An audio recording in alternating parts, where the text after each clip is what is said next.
afternoon, beekeepers and bee enthusiasts. How you doing? It's another great day at the farm, and it's a little cloudy. We've got a nice, beautiful creek behind us, but we are coming at you with a new series. And of course, we'll be talking about analyzing the Natural Beekeeping Central Commandments.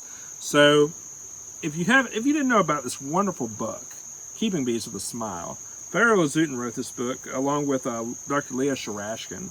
And in this book, Lazutin talks about how there are some basic rules to natural beekeeping, okay? Basic rules, because when we say we're natural beekeepers, we have to have kind of a definition by what we mean by being natural beekeepers.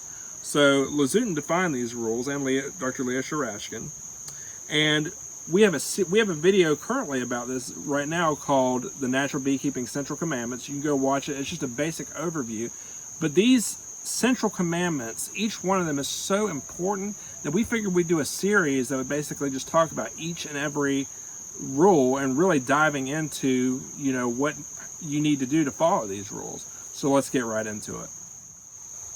So the first rule we're going to get into when we're talking about the Natural Beekeeping Central Commandments, if we take a look to page 100 in the new edition of Keeping Bees with a Smile, the first commandment: only keep bees of the local race.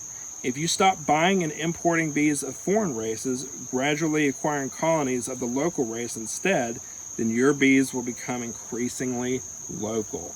So what do we mean when we say keep bees of the local race? I mean, I'm Mr. New Beekeeper, Mr. and Mrs. New Beekeeper, and I basically say, I need some bees. So I'm going to go down to my local bee shop, and there they have packages of bees, and I'm going to go buy this package, and it's a box of bees if you didn't know, and I'm going to put those bees into my hive.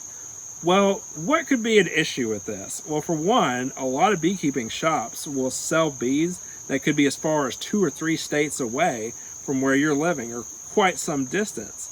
And the truth is, bees adapt very well to the environment they reside in, or the environment they had multiple generations in. And the reason this is the way to look at it.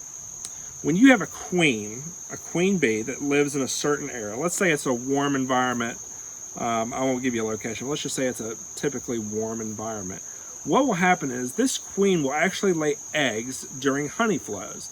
So basically, there's certain plants that live in every environment, and they will give off honey flows to the bees at certain times. And what will happen is the queen will lay an abundance of eggs for each of these honey flows, okay?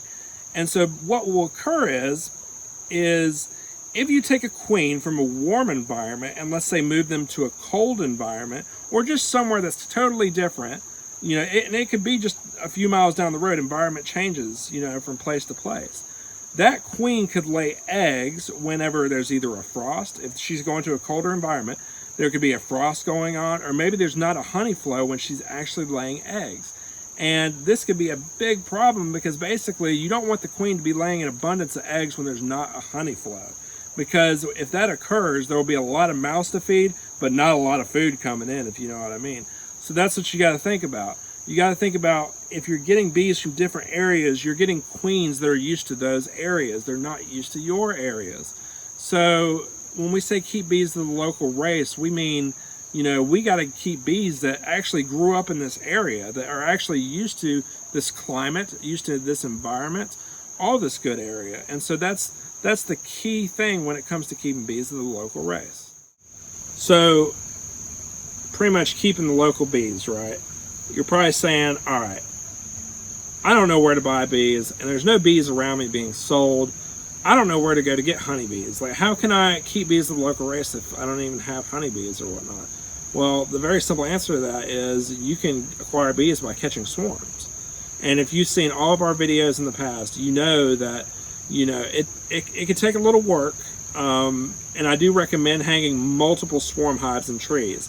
And we have lots of videos about that. If you don't know anything about catching swarms, you can check our channel out, and there's lots of videos about how to catch honeybee swarms in trees. And guess what?